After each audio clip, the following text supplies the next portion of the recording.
السلام عليكم ورحمة الله وبركاته. ازيكم حبايبي؟ عاملين ايه؟ يا رب تكونوا في اتم صحة واحسن حال.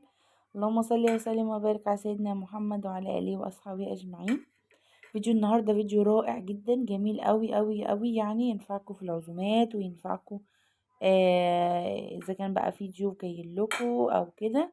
سهل جدا، بنحط طاجن كده، نحطه كله على بعضه وندخله الفرن، يعني حاجة في قمة الروعة. اديك شايفين اللحمة دايبة دوب ما شاء الله. يلا بينا نشوفه بقى المقادير وطريقة التحضير.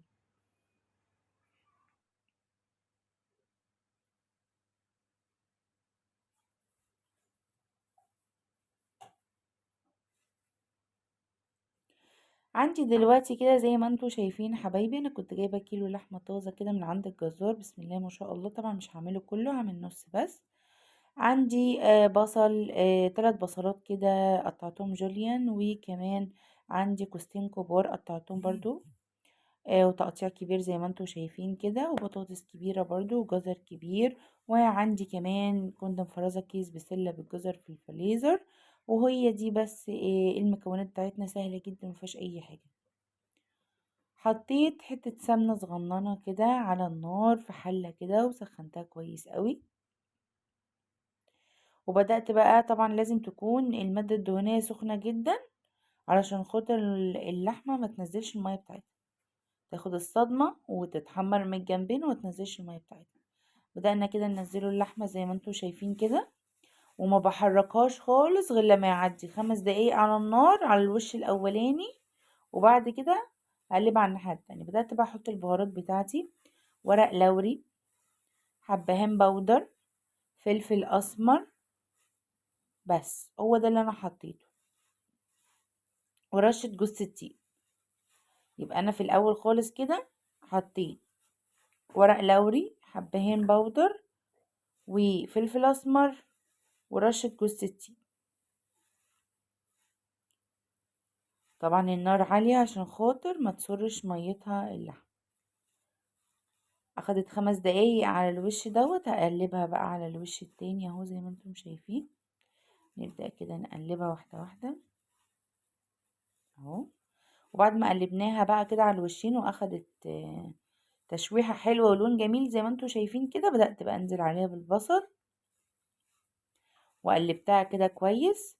وبعد كده خرطت كده 5 فصوص توم تخريط صغير جدا.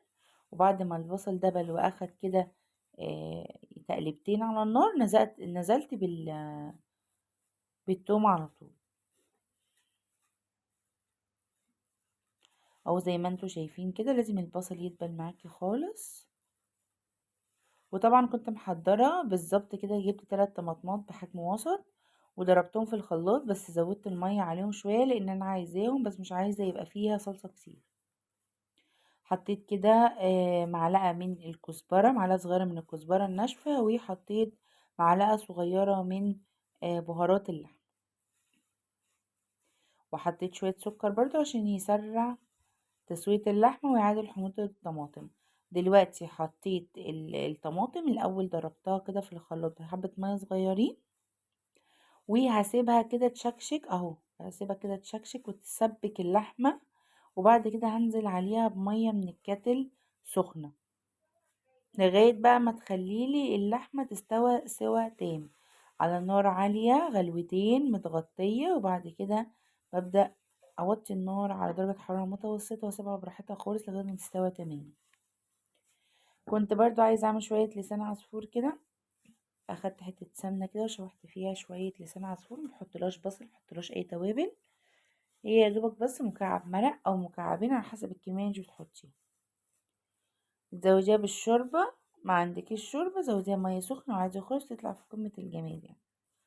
انا حطيت مية سخنة على شوية صلصة صغننين قوي، من على اللي هو عصير الطماطم يعني مش صلصة. وبدأت كده اقلب شوية فلفل اسمر وبس كده. هي دي لسان العصفور، سهلة خالص. وحطيت زي ما انا قلت لكم مرقة، ما حطيتش ملح او اي حاجة، حطيتها وسبتها. بعد ما اللحمة عندي استبكت خالص واستوت تماما، بدأت بقى عشان تزبط حطيت بقى الخضار بتاعتي زي ما انتوا شايفين. قطع البطاطس كبيرة، الكوسة كبيرة، الجزر كبير برضو عشان خاطر ايه ياخد التسوية المظبوطة كده للحمة وما تتهريش معايا الخضار، انتوا عارفين بيستوي بسرعة. بدأت كده اقلب، طبعا شوية المية الصغيرين دول حطيت قرنين فلفل حامي كده عشان اخد بحالهم كده، يعني ما قطعتهمش عشان لو عايزين نشيلهم نشيلهم. بدأت كده اقلب في اللحمة اهو زي ما انتوا شايفين، خلي بالكوا شوية المية الصغيرين او شوية الصلصة دول هيكتروا عشان خاطر الخضار هينزل ميتها كلها، يعني ما تزوديش مية، خليه زي ما هو كده عشان بيبقى فيه مية. بس خلاص كده اخد غلوة ووطيت عليه وغطيته وسبته. بدأت بقى هنا بقى احط الملح بتاعي بعد ما اخد غلوتين، حطيت كده معلقة ونص صغيرة من الملح. وبعد ما استوى كويس قوي بقى بدأت كده انزله جوسي جدا، شايفين بسم الله ما شاء الله، والخضار عندي مش مهري وتحفة. حطيته بقى كده في الشواية شوية وفي الفرن، اخد يا دوبك تشميع 10 دقايق، وزي ما انتوا شايفين المنظر بقى كان تحفة يعني. واللحمة مستوية جدا جدا. هوريكم، يلا بينا نغرف بقى ونشوف احلى طبق النهاردة. كان تحفة وخفيف، ليمون بقى معصفر انا اللي عاملاه، يعني تحفة جدا. وان شاء الله هنزل لكم الطريقة بتاعته. ليمون بفلفل كده حامي اللي هو القرون الصغيرة ده، في قمة في الجمال. كان شوية اكل بسم الله ما شاء الله. عملت جنبهم شوية رز ابيض، وكانت بجد أكلة خطيرة وسهلة وسريعة ومش بتتعبك، تحطي كله على بعضه ومش تعملي كذا حلة، اقتصادية من كل حاجة. أو زي ما انتوا شايفين غرفنا بقى طبق كده رز كده بسيط، رز أبيض كده عملته باللبن. وعايزين نشوفوا بقى تسوية اللحمة كده وتسوية الخضار. بصوا كده بقى اللحمة، بصوا اللحمة دايبة دوب، يعني زي ما انتوا شايفين كده بسم الله ما شاء الله، اللحمة دايبة جدا جدا يعني. والخضار بتاعي مستوي وتمام وماسك نفسه، مبحبوش طبعا ان هو يكون مهري قوي معايا. ودي كانت وصفتي النهارده، يا رب تعجبكم، وتستنيكم في لايك وشير وسبسكرايب، بحبكم جدا، والسلام عليكم ورحمه الله وبركاته.